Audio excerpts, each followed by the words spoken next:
नमस्कार शिक्षक मित्रांनो, ट्रॅक इन एड्युटेक या यूट्यूब चॅनलवर आपणा सर्वांचं स्वागत। मित्रांनो, मागील काही दिवसांपासून आपल्याला शालेय पोषण आहार दैनिक लाभार्थी उपस्थिती भरण्यासाठी आपलं जे MDMचं ॲप आहे ते ॲप जुन्या व्हर्जनचं असल्यामुळे आपल्याला त्यावर उपस्थिती भरताना अनेक समस्यांना सामोरे जावे लागले। आत्ताच आलेल्या अपडेटनुसार शालेय पोषण आहार नवीन MDM ॲप अपडेट नवीन व्हर्जनसाठी अपडेट केलेलं आहे आणि ते डाउनलोड करून त्यावर रजिस्ट्रेशन प्रक्रिया कशी करायची याबाबत आपण आजच्या व्हिडिओमध्ये माहिती पाहणार आहोत। सर्वप्रथम आपणास मी नम्र विनंती करतो, आपण जर चॅनलवर नवीन असाल तर चॅनलला सबस्क्राइब करायला विसरू नका आणि व्हिडिओ सर्व आपल्या बांधवांपर्यंत शेअर करा।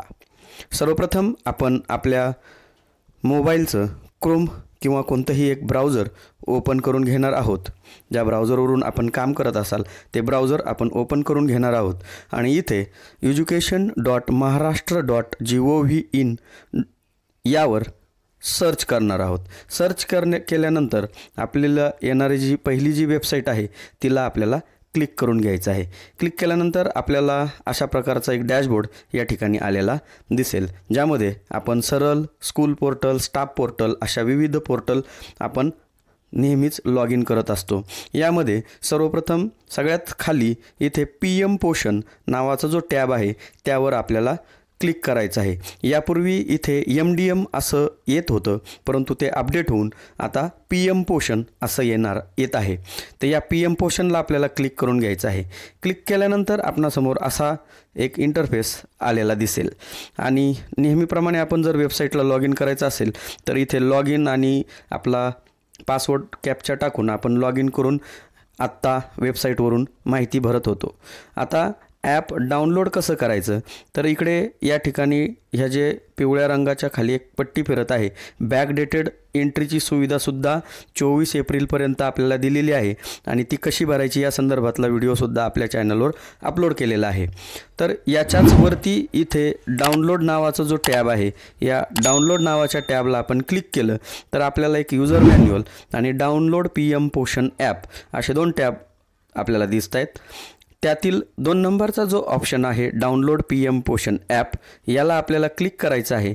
क्लिक केल्यानंतर आपल्याला पूर्वीचं app please uninstall the previous version if exist before installing this new version of PM पोषण, पूर्वीचं जे आपलं MDMचं ॲप असेल ते आपल्याला अनइन्स्टॉल करून घ्यायचं आहे आणि त्यानंतरच इथे येऊन आपल्याला नवीन व्हर्जनचं PM पोषण ॲप डाउनलोड करायचं आहे।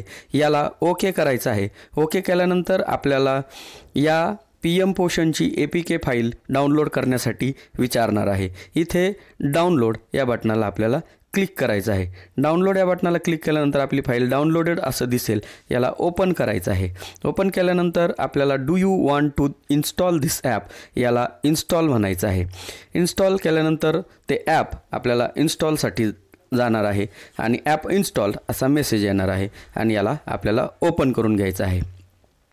ओपन केल्यानंतर आपणासमोर जसं आपण नेहमी भरत होतो त्याप्रमाणे डॅशबोर्ड येणार आहे।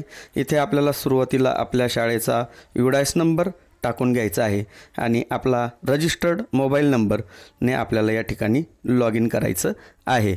जर आपला मोबाईल नंबर या ठिकाणी रजिस्टर नसेल तर आपल्याला वेबसाईटवर लॉग इन करून त्या ठिकाणावरून जे ॲप आहे, ॲप सेटिंग जी आहे तिथून चेंज डिव्हाइस या ऑप्शनला क्लिक करायचं आहे आणि चेंज डिव्हाइस केल्यानंतर डायरेक्ट इथे येऊन आपला मोबाईल नंबर टाकायचा आहे आणि रजिस्टर या बटनाला आपल्याला क्लिक करायचं आहे। क्लिक केल्यानंतर आपल्याला OTP येणार आहे, याला ओके करायचं आहे आणि OTP काही वेळात आपल्याला इथे येईल। या ठिकाणी OTP आलेला आहे, आलेला OTP इथे टाकायचा आहे आणि कन्फर्म OTPला आपल्याला क्लिक करायचं आहे। क्लिक केल्यानंतर आपल्याला थोडासा या ठिकाणी वेळ जाऊ शकतो आणि रजिस्ट्रेशन सक्सेसफुल असा मेसेज आपल्याला या ठिकाणी येतो, याला ओके करायचं आहे। आपण दररोजची हजेरी भरण्यासाठी रोजची हजेरी या टॅबवर क्लिक करणार आहोत आणि जसं नेहमीप्रमाणे आपण या ठिकाणी हजर विद्यार्थ्यांची संख्या या ठिकाणी टाकणार आहोत। जशी जी काय आपली हजर विद्यार्थी संख्या असेल ती आपल्याला या ठिकाणी टाकायची आहे।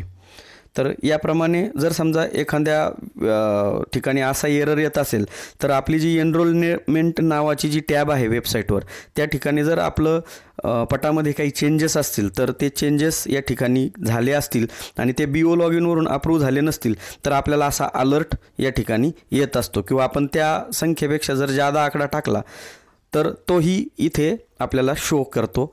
तो आपण योग्य पटानुसार टाकायचा आहे. तर या पद्धतीनं आपल्याला आपले कडधान्य निवडायचं आहे, जे काय असेल ते, आणि माहिती तपासाला क्लिक करून घ्यायचं आहे.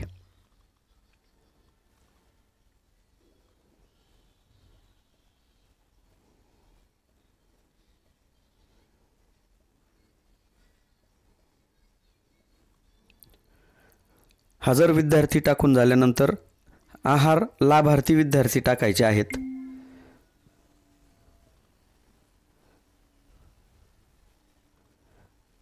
हजर विद्यार्थी टाकून झाल्यानंतर आपल्याला आहार लाभार्थी विद्यार्थी टाकायचे आहेत आणि आजचं कडधान्य निवडायचं आहे, जे काय असेल ते, आणि माहिती तपासावर क्लिक करायचं आहे.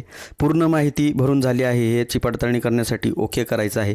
ओके केल्यानंतर आपल्याला खाली जायचं आहे आणि पुढे पाठवायला क्लिक करायचं आहे. माहिती पुढे पाठवायची आहे का याला ओके करायचं आहे. ओके केल्यानंतर माहिती पाठवण्याची प्रक्रिया आपली पूर्ण झालेली आहे आणि अशा पद्धतीनं आपण डेली MDM डाटा या ॲपवरनं सुरळीत पद्धतीनं भरू शकतो. व्हिडिओ आवडल्यास व्हिडिओला लाईक करा, चॅनलला सबस्क्राईब करा. धन्यवाद.